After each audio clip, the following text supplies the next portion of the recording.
of attitude. It's never that pleasant to talk about the negative, but we got to talk about it because life is part negative. These attitude diseases are like weeds that grow in the garden. It's a normal part of life. Here's a good phrase to note. Negative is normal. It's not successful, but it's normal. It's part of life. And here's the next key, in my opinion. You must learn to handle the negative. Don't ignore it. Handle it. Now, I know some people teach the other way. And listen to them. And listen to me. And then make up your own mind. Right? Don't be a follower. Be a student. But I say you got to handle the negative. You don't have to live in it. You don't have to dwell on it. But you do have to handle it, my opinion. I know some people teach, just turn your head real quick and say, there's no weeds, there's no weeds, there's no weeds. They'll take your garden. So you've got to handle the negative. Here's what part of it is. It's called the Great War Between Good and Evil. Mr. Reynolds and I are working on a new book this year called The Great War Between Good and Evil. And there is a war on. The minute you were born, you got involved in the war between good and evil, between darkness and light, between negative and positive, between evil and good, between tyranny and democracy, between weeds and human activity. I mean, the war is on. If democracy sleeps, guess who never sleeps? Tyranny. In the absence of light, guess what's automatic? Darkness. If good does not arouse itself and become active, guess what moves in? Evil. It's a war. A mental war, a physical war, a financial war, between enterprise and ease, between accomplishment and failure. It's a war. That's why there's an Old Testament phrase that gives the best advice for human activity when it says, 6 days labor, 1 day rest. Now, I'm sure we've taken that to mean, don't work all 7 days, take one off. Here's what it also means, only take one off. Or you're liable to lose the war. Now, we've got it down to 5 and 2, and maybe that's not too dangerous, I don't know. If God would have thought of 5 and 2, he might have made it 5 and 2, I don't know. You can't think of everything. But here's what it does mean. Enterprise is better than ease. If you rest too long, the jungle overtakes the village. Now here's the good news about the war between good and evil. Evil is no match for good, but good must be active. Weeds are no match for human activity, but if you stand still, how far in will they come? All the way. They'll grow right up around your shoes. But if you get busy, how far back can you take them? As far as you wish. They're no match, but you must be active. That's why the 6 and 1. Make sure you're not losing the war by taking off too much. Guess what the average years are after retirement? 6. 6. Which means don't retire. Your chances are too slim. Okay. The war between good and evil, the weeds. You got to make sure you recognize the negative, handle it, deal with it, and then go on. Let's make a list of the diseases of attitude that can wreck all your chances to do well. One of the words that destroys everything is called neglect. Neglect. And I found this out. A week of neglect could cost you a year of repair. It isn't worth it. So what to be on the lookout for? Here's the list. If you were making it, you'd have the same list I've got. Right? We're not covering anything new tonight. This is a reminding session, not a teaching session. But it doesn't hurt to go over it again. Here's the list. Attitude diseases. Number one is indifference. The shrug of the shoulder. The guy's not even concerned. He's just drifting. This is called the mild approach to life.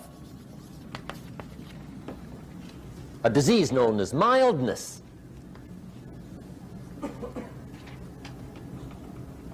The guy says, well, I can't see getting all that worked up. Well, to be any kind of winner, you gotta get worked up. There's one problem with drift. You cannot drift to the top of the mountain. And the good Lord said in the closing chapters of the Bible, here's the best way to live, one way or the other. That's best. Hot or what's next best? Cold is next best to hot. Not the half-baked middle, lukewarm, not too hot, not too cold. What a sad way to live. I think what it means is pick a direction and go with everything you got. Just pick one and go. Somebody says, yeah, but what if it's the wrong direction? You'll find out quicker.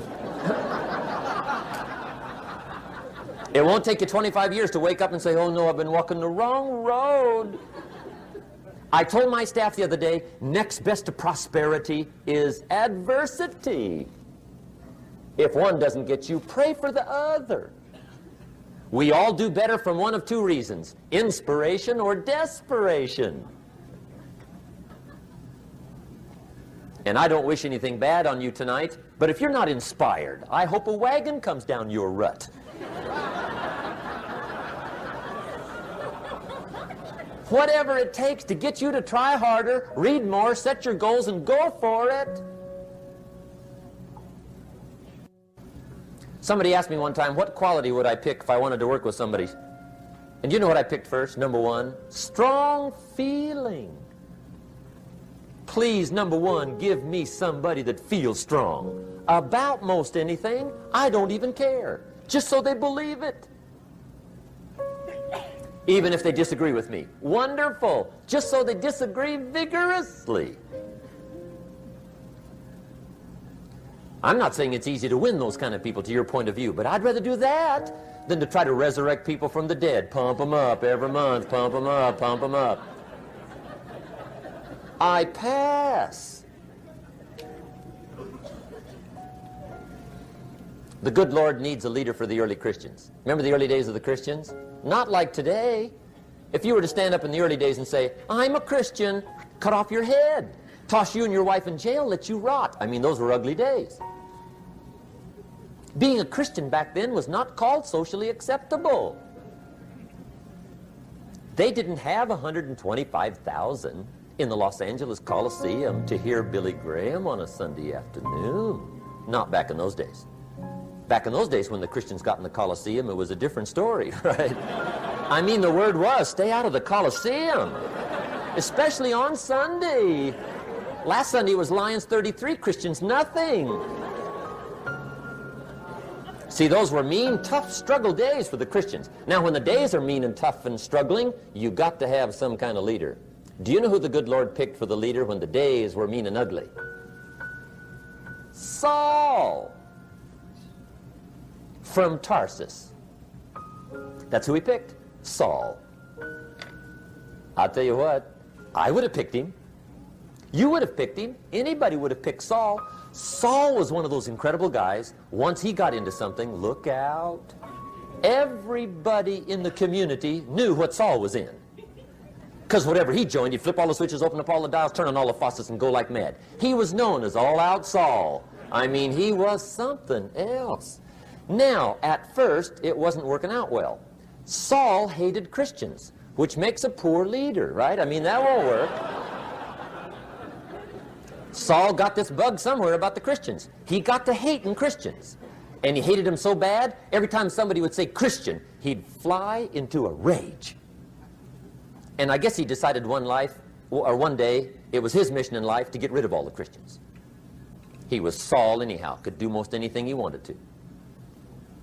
So he got him these letters of authority to go around to the various communities and hunt down the Christians. They said, do whatever you want to with them, Saul. They're unpopular anyhow. Drag them in the streets, whip them, stone them, torture them, kill them. You mention the name Saul from Tarsus to the early Christians. I'll tell you what they would do. They would run, hide, lock the doors, leave town, dive underground. I've been in the catacombs of Rome where they hid. He was mean. I mean, terribly mean. But remember the story? One day Saul's making it for Damascus. Heard about some new Christians, flies into a rage, takes off for Damascus. And the story said he was angry. There's a little sentence in the story that says, on his way to Damascus, he was breathing out threatenings and slaughter, which meant he felt rather strong about the idea, right? That's strong. That's strong. But on this journey, right, according to the story, as Saul was making his way to Damascus, the good Lord looks down out of heaven and says, there's my man, Saul. He's got to be something else. And according to the story, this great light shines out of heaven, knocks him flat, right off his horse, grinds his face in the dirt, and blinds him for 3 days. The good Lord using recruiting tools we can't use, but when you're Lord, right? To make a long story short, Saul from Tarsus becomes converted to Christianity. He becomes Paul, the great leader, the apostle. And without a doubt, the good Lord got him a dandy. One he didn't have to pump up every month. In one of his later writings, he said, the things I once hated, I now love. The things I once loved, I now hate. See, that's strong. Here's the key to the good life. Learn to put everything you've got into everything you do. Whatever you are doing, pour it on. It will quickly open up into opportunity or quickly disclose to you that you ought to be doing something else. The delusion is, if I had a better job, I'd really pour it on. See, that's delusion. Wherever you are, pour it on. Don't give somebody half a job for a day's pay. Pour it on. See, that'll help change your life. Get rid of this disease. Here's the next attitude disease, indecision. Mental paralysis. The guy can't make up his mind and it becomes a disease. Pretty soon he knows he's got it. The guy says, well, I know I'm on the fence. But he says, what if I get off on the wrong side? Listen, after a while it doesn't matter. Just get off. Any side will do. A life full of adventure is a life full of many decisions. The ones that turn out to be wrong give you better experience to make better decisions. So don't see how many decisions you can get out of, see how many you can get into.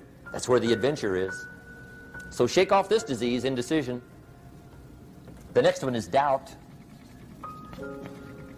Doubt's like a plague. And one of the worst is self-doubt. There are many, but that's one of the worst. The guy doubts himself. Doubts if it'll last that long for him. Doubts if he can do that well. Doubts if he can make that much. Doubts if he can accomplish all that. A chronic, excellent self-doubter. You can imagine what damage that does to your future.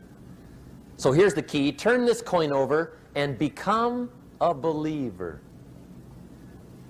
And there's many things to believe in. One of the majors is yourself. The understanding of self-worth is the beginning of progress. Now, if those three don't get you, this one will. Worry. That's a devastating disease. Worry. Worry causes health problems, social problems, personal problems, family problems. It's devastating. Worry long enough, it'll drop you to your knees. Could reduce you to begging. I know how bad this one is. I used to have it bad. I used to be known as a super worrier. Not a super warrior. No, super worrier. My family wished I'd have been a warrior. I got those years to make up for. But I'll tell you what. My advice to you is do what I finally did on worry. Give it up. Who needs it? I'm not saying it's easy. I'm saying it's worth it. It took me almost 1 year to kick the worry habit, and it was not an easy year. It was one of the toughest years I ever spent, but I finally got that monkey off my back. And I discovered you could live the most incredible life free of worry. Not free of challenge, not free of difficulty, free of worry. I learned how to do it, and you can. Here's the next attitude disease. Over caution. Some people never will have much. They're too cautious.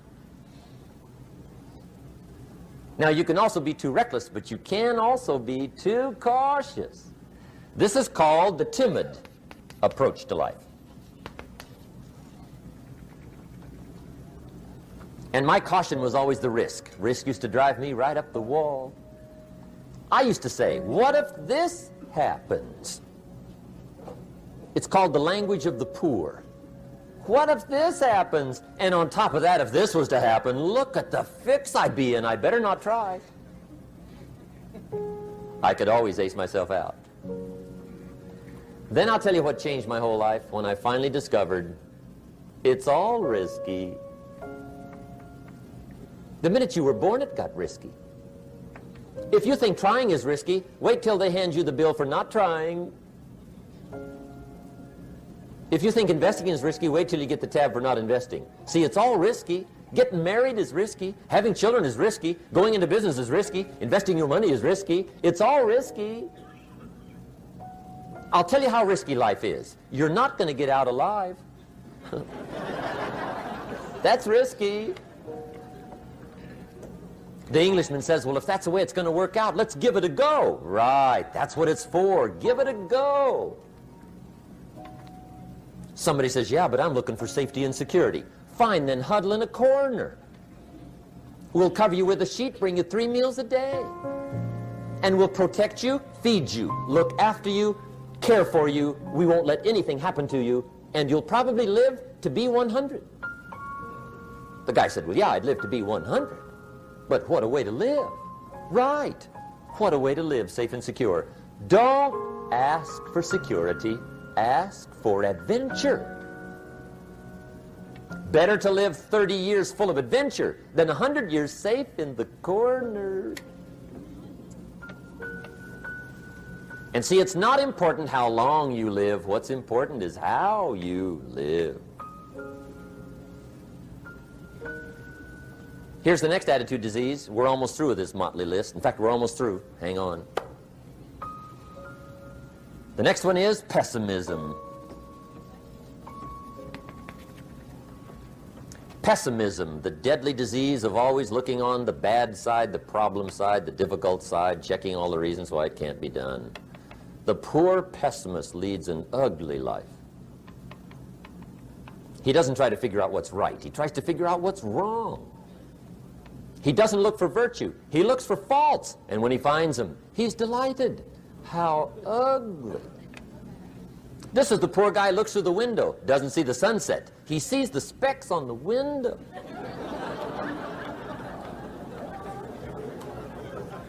And this is the poor guy, right, who rushes up, takes such leave of his senses. This guy rushes up and he says, I've got 5 good reasons why it won't work. He's so dumb he doesn't know. All he needs 1. He's got 5.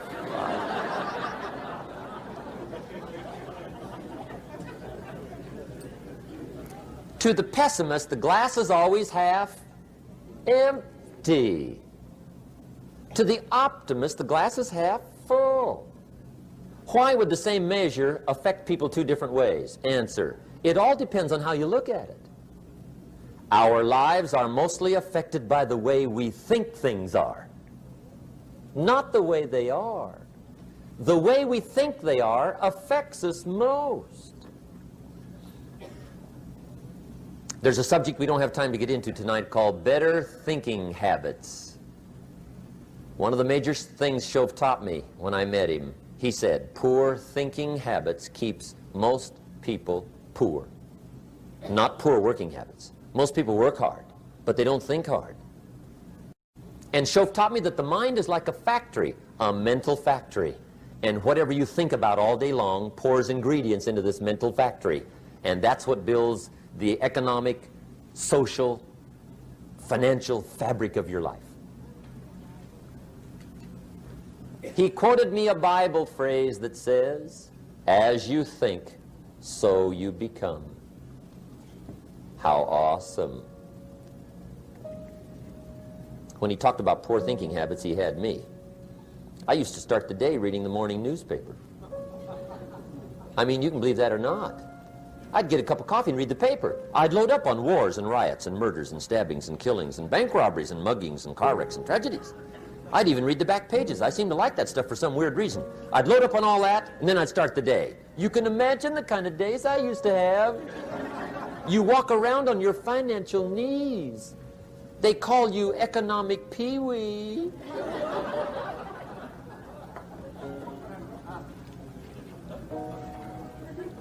The guy says, I want to be a great leader. Wonderful. The first thing we do is follow him to his house. When we get there, we walk in and check his library, number one. Somebody says, well, why check his library? The reason is because what a man reads pours massive ingredients into his mental factory, and the fabric of his life is built from those ingredients. You would not believe what some people have got in their house to read. You would not believe. One of the best dressed up words I know for a lot of it is trash. Can you imagine dumping a barrel of trash into this mental factory every day and coming out with a rich, dynamic, positive life? It can't be done. You might as well try making a cake with cement. The kids back in Danbury, Connecticut, high school, they're asking me questions one day. I'm talking to the kids. Kids got good questions these days. One of them said to me, Mr. Rohn, how do you build the good life? I said, it's